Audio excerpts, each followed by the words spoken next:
compared to what you would have had, which, let's say this dotted line here, that would have been the energy level with zero spin orbit coupling. Okay, so with spin orbit coupling, you get these two splitting, but there's still degeneracy in the energy levels that are brought out by the magnetic field, the Zeeman effect. So, in the second condition here, when the magnetic field is switched on, but its strength, its B, is rather weak. Okay. Now, let's say, what are we doing? We need to know some atomic numbers, quantum numbers. So, well, you can't see it, but in the next session it says, consider the case little n is 2. Okay, so little n is 2, and L is 1. Right? So, if L is 1, J can take values 1.5 and 1/2. Right? So if J can be 3/2, 1.5, then M of J, the component of J, which is L plus S, along the z-axis, will have these values. Now, you remember the number of possible values for the component along the z-axis for J is 2J plus 1. Remember? Done that before. Well, if J is 3/2,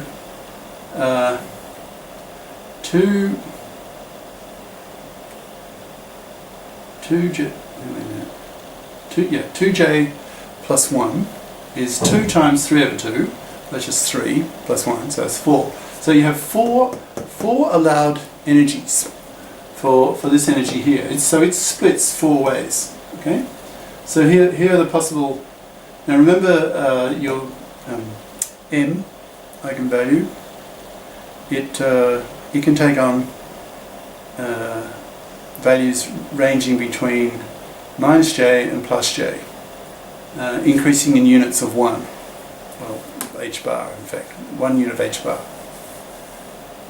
Is that right? Yeah, that's it. Okay, so here's +J, here's -J. So 1.5, 1/2, -1/2, -1.5.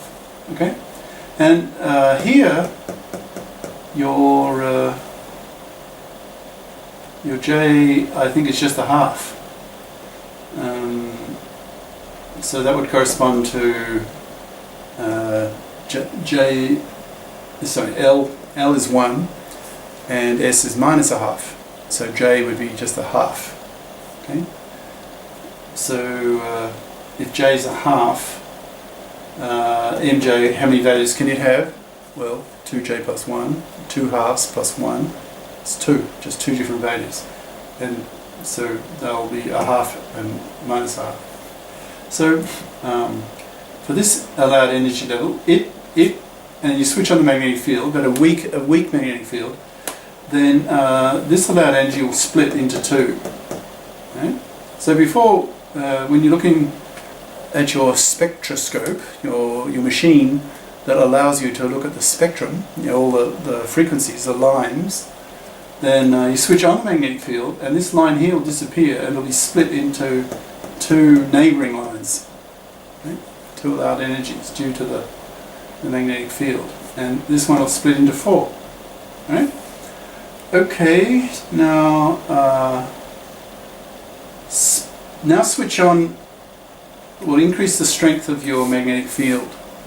Okay, and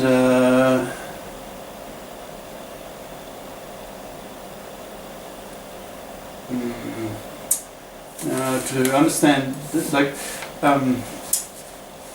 with a strong magnetic field, it can split. There are. Yeah, it's sort of. It really is chicken and egg.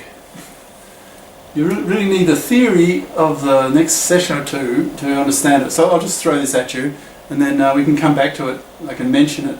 But when you have a strong magnetic field, this line splits, well, the two in fact, I think, split into 5 possibles, and the spacing, the energy spacing between these spectral lines is equal, and you'll see why that is in terms of the theory.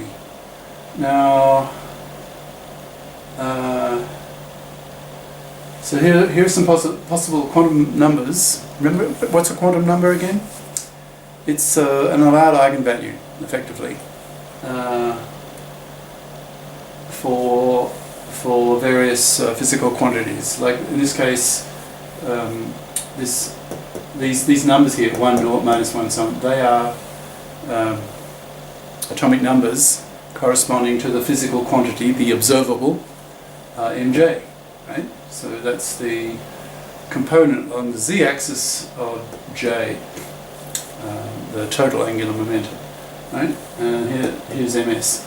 So this particular one, its eigenvalue is for the case when j is 1 and m is a half. So that would mean what? L is a half. Okay, so we're talking now there. Is that right? That makes sense, because L plus S, a half plus half gives you 1. Right? And this one corresponds to when this is 0. So what does that mean? I'm not quite sure whether that corresponds to 1, and this is minus a half, so anti-parallel. That would give you this, 0. You've got a plus here, so it makes me suspect that L here is just a half. So we're talking parallel. Now what's going on here? So these numbers here correspond to mj, okay, and these numbers here correspond to ms. Now this term here probably seemed quite ml plus 2ms. That comes from here. ml plus 2ms.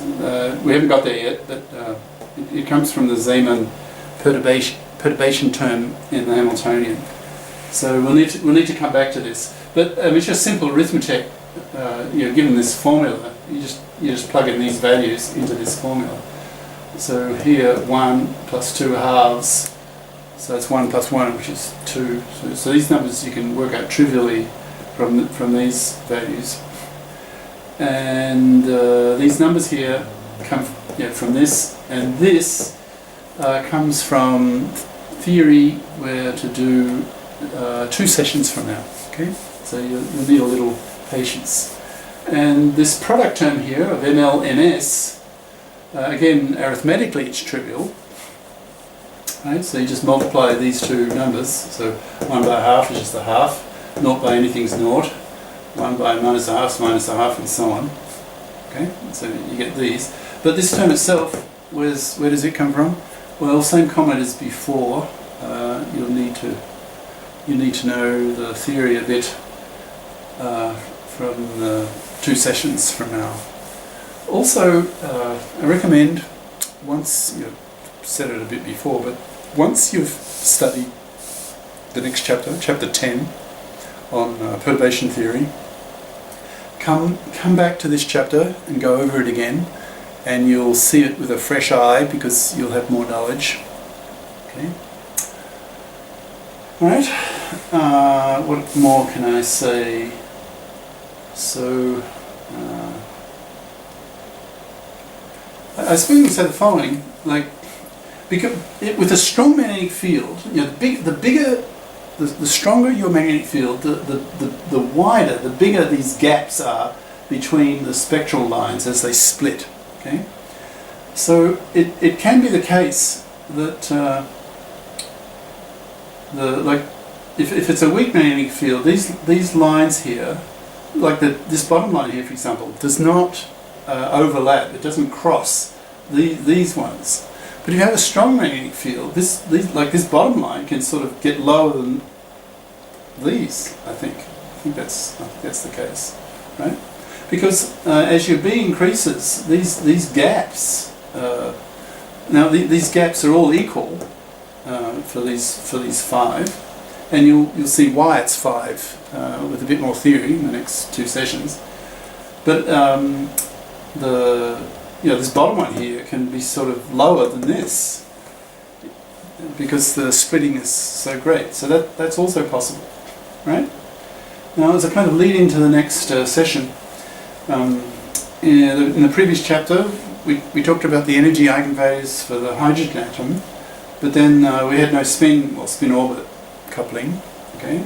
And we certainly didn't have the Zeeman. We had no 4th term. We had no 3rd term in the Hamiltonian, okay? So all we had was effectively M, and the L.